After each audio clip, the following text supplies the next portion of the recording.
This is the iFi-Audio iDSD Black Label. An incredibly powerful and versatile portable DAC amp. To be completely transparent, iFi-Audio did contact me and they asked me if I wanted to review one of their products. And of course I said yes, because I would have been a fool not to. And a brand new sealed iDSD Black Label was sent out promptly.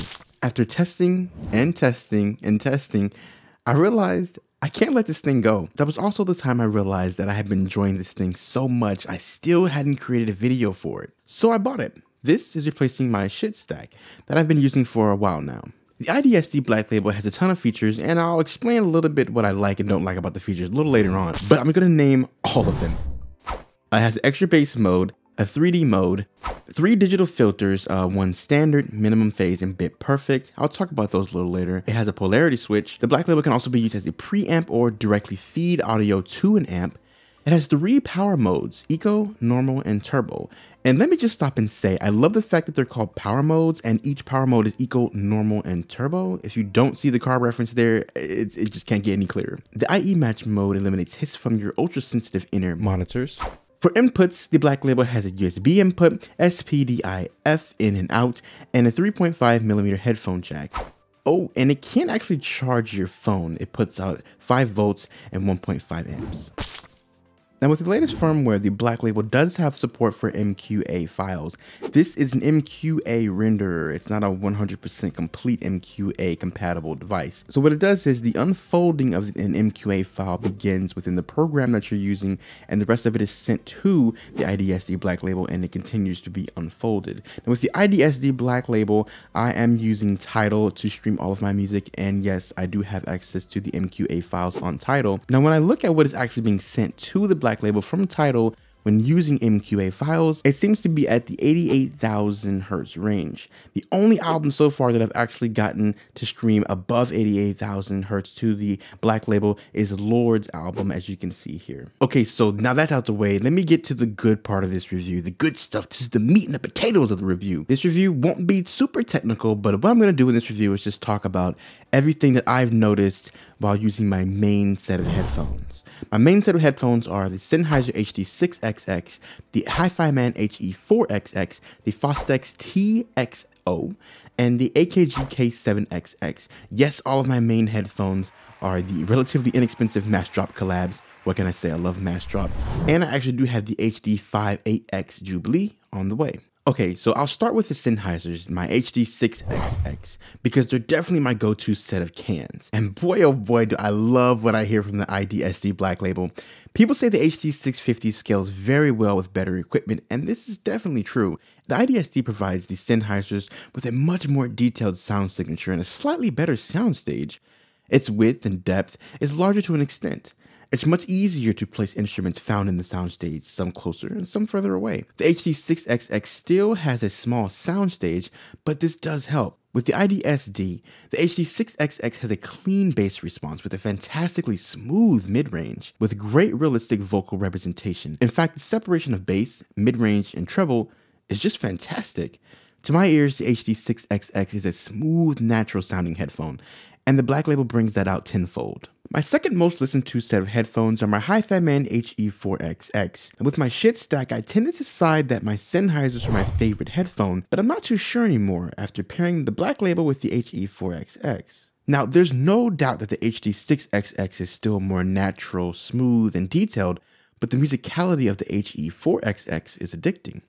With the Black Label, the HE4XX has a clean bass response with a nice deep bass rumble, and things only get better with the extra bass setting. With the Black Label, its mid-range is a bit more forward and a bit more even sounding, making vocals stand out quite well. And because of its greater treble presence compared to the HD6XX, female vocals tend to have this extra edge to them, which I do like.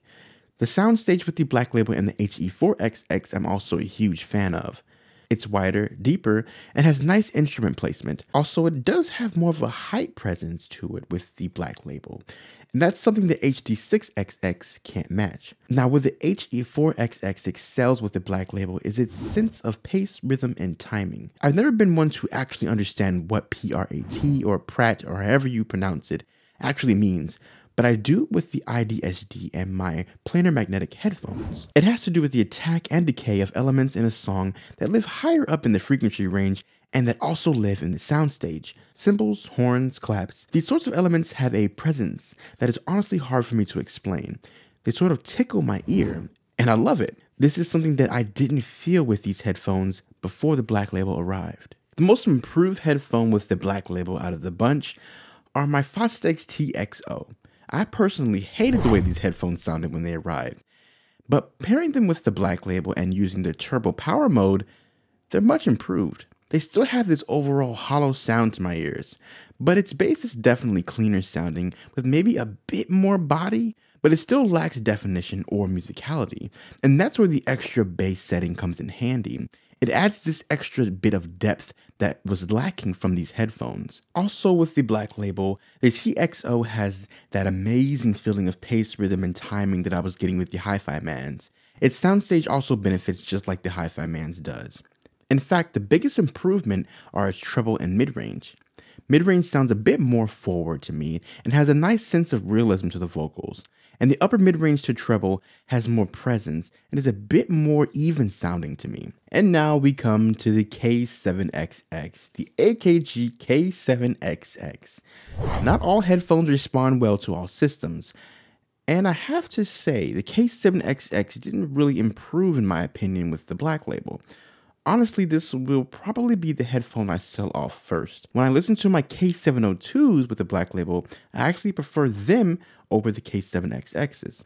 To me, the K7XX has a very pronounced W-shaped sound signature, and its treble is spiked at a frequency that I just don't like. And honestly, the Black Label didn't really help this out.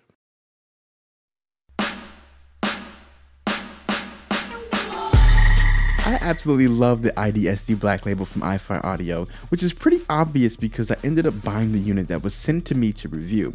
The power modes are fantastic, and you probably won't ever even feel the need to go beyond normal, but that's just my personal preference. The filters are cool, though sort of hard to hear a difference, but I kind of feel like I can in a way. I feel like the Bit Perfect filter is just a bit smoother and more tube-like sounding than a normal filter, but that's just kind of me. I'm not sure if it's a placebo or what. The polarity I kept at negative, the way it came out of the box. The extra bass feature to me is the most impressive thing about the iFi-Audio iDSD Black Label. It only bumps the bass and honestly leaves everything else alone.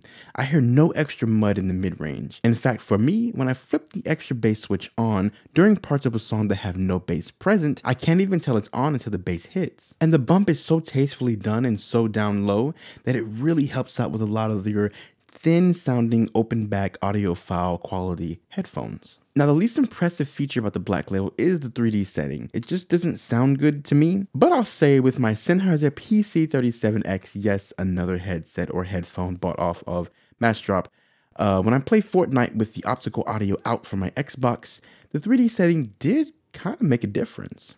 It sort of added that extra three-dimensional sound kind of in front and behind you, though it was harder for me to place things in the soundstage with it on. Also, this gaming headset responds very well to the Black Label. Its soundstage is wider and deeper with a nice placement, but like I said, with 3D setting on, it did become a little bit odd. The extra bass setting from the Black Label is exactly what this headset needed also. And another thing I don't like, it's something I can get used to though, and I have gotten used to it, it's the fact that it sort of cuts off the beginning of songs when you hit play. I do all of my streaming on Tidal, and when I hit play on a song, it sort of cuts the beginning part of the song off. For all I know,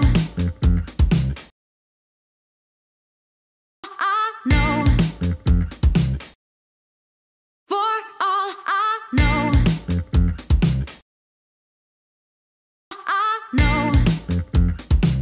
the best is over. If there's something I didn't touch on in this video, or maybe you want another video with a bit more detail, let me know in the comment section below. Oh, and this won't be the last time the iDSD makes an appearance on this channel. I can guarantee that.